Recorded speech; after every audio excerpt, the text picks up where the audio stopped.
안녕하십니까. 여러분과 함께 동력학을 공부할 이승표입니다. 동력학에 대해서는 여러분들이 익숙하게 들어서 잘 알고 있죠. 일반 물리에서도 기본적인 물리 현상에 대해서 공부를 했을 거고요.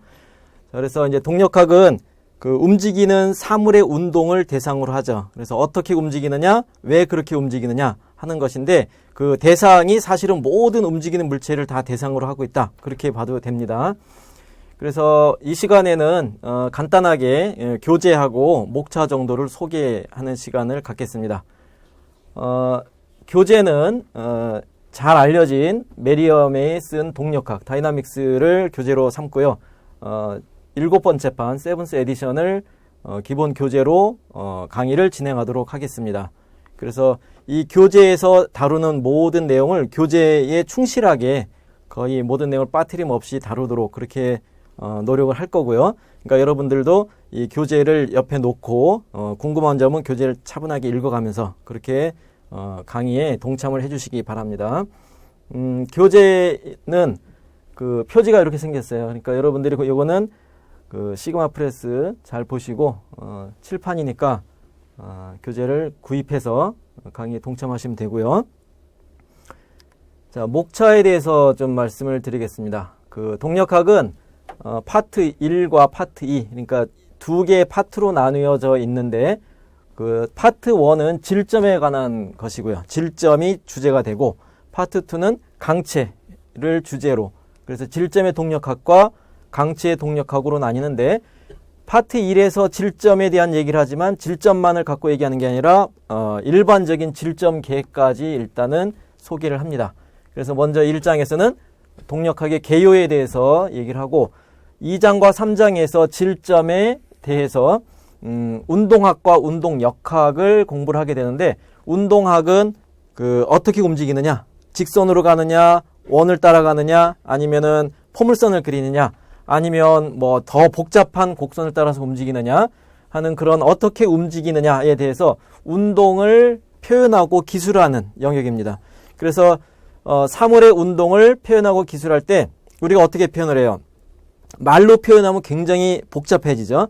그래서 도구로서 수학을 동원하는데 이때 우리가 꼭 알아야 되는 수학이 그 미분과 적분입니다. 미분 적분을 잘 알아야 되고요. 그 다음에 더 이제 기본적인 베이스로는 삼각함수나 선형대수, 행렬, 그리고 벡터 이런 것들에 대해서 익숙해야 되죠.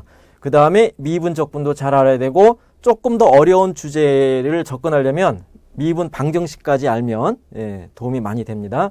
그래서 동력학을 공부하기 위해서 여러분들이 수학이 선행이 돼야 되고요. 혹시라도 이제 강의 과정에서 이게 무슨 소리인지 모르겠다 그러면 바로 그 일반 물리학이나 아니면은 수학 교과서를 참고를 해서 수학적인 내용은 다 커버를 하면서 따라와야 됩니다. 그래서 운동학에 대해서 공부를 하고, 그 다음에 그렇게 움직이는 운동이 왜 그렇게 움직이느냐, 그죠? 어떤 물체는 왜 직선으로 가느냐, 어떤 물체는 포물선을 그리느냐. 그래서 그 운동에 대한 분석, 운동의 원인을 이제 운동역학에서 다루게 됩니다.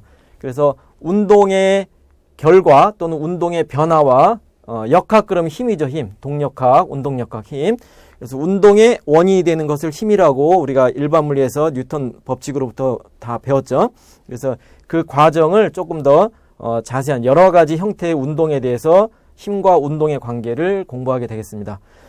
자, 그래서 질점에 대해서 먼저 얘기를 하는데, 질점을 얘기하는 이유는 수학적으로 우리가 기술할 수 있는 정확한 그 대상이 점입니다. 점, 크기가 없는 것.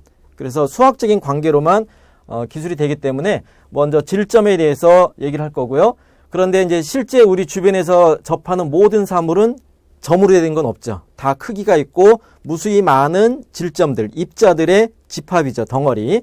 그래서 보편적인 질점계에 대해서 이런 운동과 운동역학이 어떻게 표현되느냐 하는 것을 공부를 하게 됩니다.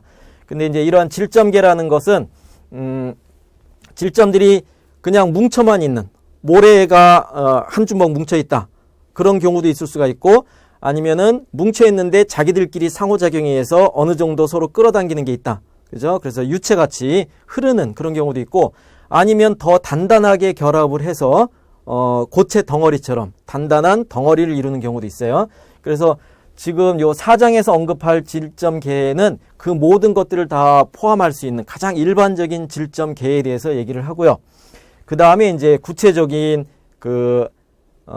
유체나 아니면 강체 또는 탄성체와 같이 질점계의 예가 되는 그런 부분에 대해서는 유체는 육체역학에서 따로 다루게 되고요. 탄성체는 이제 일반문에서도 많이 다뤘지만은 요 파트 2의 8장에서 잠깐 언급을 하게 됩니다.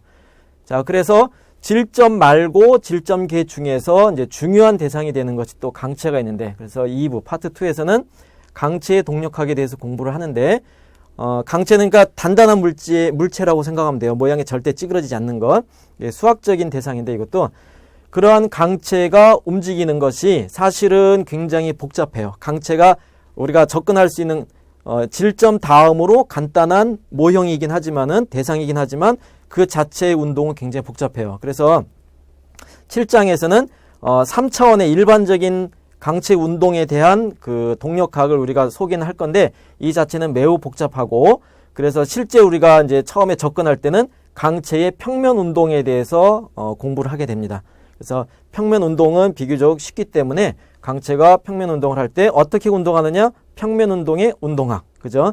그 다음에 평면 운동에 대해서 운동 역학. 그래서 5장, 6장에서 강체의 평면 운동을 주제로 공부를 하게 되고, 그 다음에 이제 보편적인 3차원 운동에 대해서 요거는 개요 정도를 소개하게 됩니다.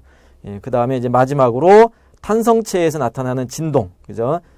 힘이 가해졌을 때 변형이 생기고 변형이 복원되는 과정에서 진동이 일어나는데, 이 진동 현상도 그 자연계에서 일어나는 무수히 많은 운동에 아주 보편적으로 동반이 되는 그런 운동 그 모습 중에 하나입니다.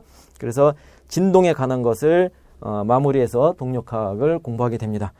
자, 그래서 이제 강의는 파트 1, 파트 2 나눠서 진행이 될 거고요. 여러분들이 이 강의를 통해서 동력학에서 다루고자 하는 대상이 뭐냐, 그리고 어떤 원리에서 어떤 것들을 분석할 수 있느냐 하는 것들을 잘 연습을 하고요. 연습을 하는 과정에서는 여러분들이 문제를 많이 풀어야 됩니다.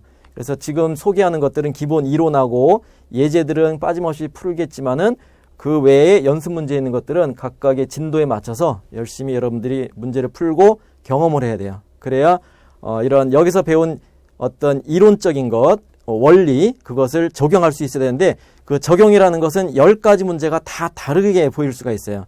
그 다른 10가지 문제를 다 접해봐야 거기서 하나의 어떤 공통된 원리가 적용이 되는 것을 여러분이 정확하게 숙지할 수가 있거든요. 그래서 문제를 많이 풀면서 어떤 유형의 문제를 보더라도 이 문제는 이런 원리를 적용하면 되겠다 하는 것이 감이 딱 떠올라야 돼요. 그래서 그런 직관력을 키워나가야 되는데, 문제를 같이 병행해서 열심히 노력하면 아마 이 강의가 끝나고 같이 열심히 문제를 풀고 하는 과정에서 적어도 동력학이 뭐다 하는 것은 확실히 알 수 있게 될 거고요. 그리고 여러분이 원하는 영역에 이러한 동력학의 기본적인 원리와 직관력을 잘 적용해서 좋은 성과들을 얻을 수 있는 그런 강의가 되도록 하겠습니다. 네, 감사합니다.